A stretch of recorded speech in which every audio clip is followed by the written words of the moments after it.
નમસ્કાર મિત્રો, સ્વાગત છે આપનું નાની સ્ક્રીનમાં મોટા સમાચારની દુનિયામાં એટલે કે તાતની વાત યુટ્યુબ ચેનલમાં। મિત્રો, આ ચેનલમાં તમને મળશે આજના મુખ્ય સમાચાર, ગુજરાતની તમામ મહત્વપૂર્ણ ઘટનાઓ, રાજકારણ, ક્રાઇમ, સરકારી નિર્ણયો, બિઝનેસ અપડેટ્સ અને સામાજિક મુદ્દાઓ પર સંતુલિત અને સ્પષ્ટ અને સીધી વાત। મિત્રો, મારો એક જ મકસદ છે કે તમને ખોટી અપેક્ષાઓ વિના, ખોટી અપીલ વિના માત્ર સાચી માહિતી આપવી। જો તમારે ગુજરાતની પળે પળના સમાચાર જાણવા હોય તો આ ચેનલને સબસ્ક્રાઇબ કરો, બેલ આઇકન ઓન કરો, લાઈક કરો અને તાતની વાત યુટ્યુબ ચેનલ સાથે જોડાઈ જાઓ। આવો શરૂ કરીએ આજની વાત। તો મિત્રો, સૌપ્રથમ આપણે હવામાન વિભાગ અને અંબાલાલ પટેલ દ્વારા જે આગાહી કરવામાં આવી છે, જેમાં મિત્રો આશ્લેષા નક્ષત્રનો પણ સમાવેશ થાય છે અને શું આગાહી કરવામાં આવી છે તેના વિશે વાત કરીએ તો અંબાલાલ પટેલની આગાહી મુજબ રાજ્યમાં આજથી જ વરસાદી વાતાવરણ જોવા મળશે, જે 30 જુલાઈ સુધી ચાલુ રહેવાનું છે। ત્યારબાદ 30 જુલાઈથી 3 ઓગસ્ટ સુધી મેઘરાજા પોતાનું ઉગ્ર સ્વરૂપ બતાવી શકે છે અને ભારે વરસાદ પડી શકે છે। મિત્રો, મધ્ય ગુજરાતની વાત કરીએ તો વડોદરા, ખેડા અને પંચમહાલના વિસ્તારોમાં ભારેથી અતિ ભારે વરસાદની સંભાવના છે। મેઘરાજા ફરી એકવાર દક્ષિણ ગુજરાતમાં પણ ત્રાટકવાના। જો કે મિત્રો, ઉત્તર ગુજરાત, સૌરાષ્ટ્ર અને કચ્છમાં કેવું વાતાવરણ રહેવાનું છે તેના વિશે વાત કરીએ તો ઉત્તર ગુજરાતમાં પણ વરસાદ પાછળ રહેશે નહીં। પાટણ, સમી, હારીજ, મહેસાણા, ઉત્તર સાબરકાંઠા અને અરવલ્લી જેવા વિસ્તારોમાં ભારે વરસાદ પડી શકે છે। બીજી તરફ સૌરાષ્ટ્ર ઝોનમાં ભાવનગર, અમરેલી, બોટાદ, ગીર સોમનાથ, રાજકોટ, સુરેન્દ્રનગર, દ્વારકા અને જામનગરના કેટલાક ભાગોમાં પણ સારા વરસાદની આગાહી કરવામાં આવી છે। આ ઉપરાંત કચ્છના વિસ્તારોમાં પણ વરસાદની શક્યતાઓ સેવાઈ રહી છે। ત્યાર પછી મિત્રો, આશ્લેષા નક્ષત્રની શરૂઆત। મિત્રો, ખાસ કરીને 5 થી 12 ઓગસ્ટનો સમયગાળો દક્ષિણ ગુજરાત માટે સૌથી ભારે સાબિત થઈ શકે છે। મિત્રો, આ દિવસોમાં દક્ષિણ ગુજરાતના કેટલાક ભાગોમાં ભારેથી અતિ ભારે વરસાદ પડી શકે છે। મિત્રો, સતત વરસાદને કારણે તાપી નદીનું પાણીનું સ્તર ખતરનાક સ્તરે પહોંચી શકે છે અને ગુજરાતના કેટલાક ભાગોમાં ફરીથી પૂરની સ્થિતિ સર્જાઈ શકે છે। મિત્રો, વધુમાં જ્યોતિષીય ગણતરીઓ મુજબ 3 ઓગસ્ટથી આશ્લેષા નક્ષત્રની શરૂઆત થઈ રહી છે। જો આ નક્ષત્રમાં વરસાદ પડે છે તો પછી પણ ભારે વરસાદ ચાલુ રહી શકે છે। ત્યાર પછી મિત્રો, અંબાલાલ પટેલે ખેડૂતો માટે ચિંતાજનક સમાચાર આપી દીધા છે। અંબાલાલ પટેલે પણ ખેડૂતો માટે ચિંતાજનક આગાહી કરી છે। અષાઢ મહિનામાં થયેલા આ ભારે વરસાદને કારણે ખેતરોમાં ઊભા રહેલા કૃષિ પાકને ખરાબ અસર થઈ શકે છે।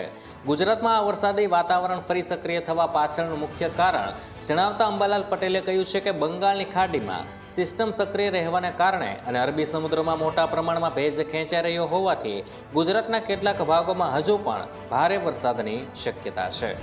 ત્યારબાદ મિત્રો, મહત્વના સમાચાર વિશે આગળ વાત કરીએ તો મોદી સરકારે બનાવ્યો નવો નિયમ।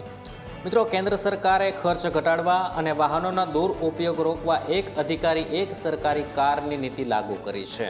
નાણાં મંત્રાલયના નવા આદેશ મુજબ અન્ય મંત્રાલય, વિભાગ, પીએસયુ કે સ્વાયત્ત સંસ્થાનો વધારાનો ચાર્જ સંભાળતા અધિકારીઓને પણ બીજી સરકારી ગાડી નહીં મળે।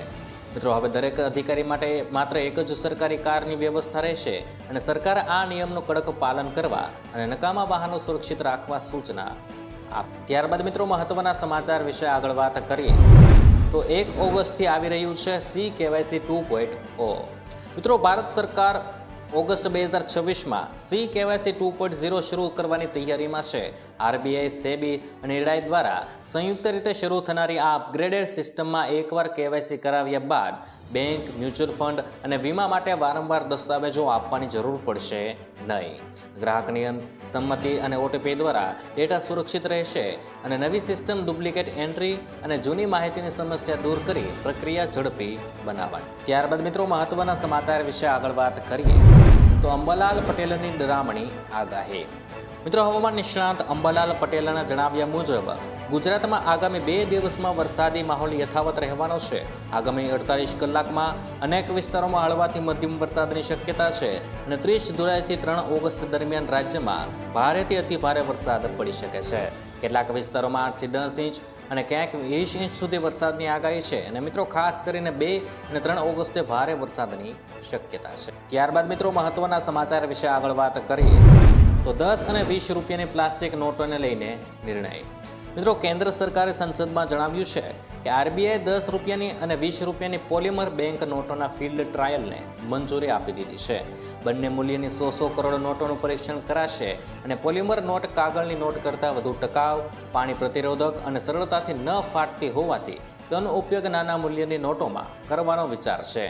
ટ્રાયલ સફળ થયા બાદ નિયમિત ચાર્જ જારી થઈ શકે છે. મિત્રો, હાલની કાગળની નોટો બંધ કરવાની કોઈ યોજના નથી. ત્યાર પછી મિત્રો આજના હવામાન સમાચારની વાત આપણે કરી નાખી છે.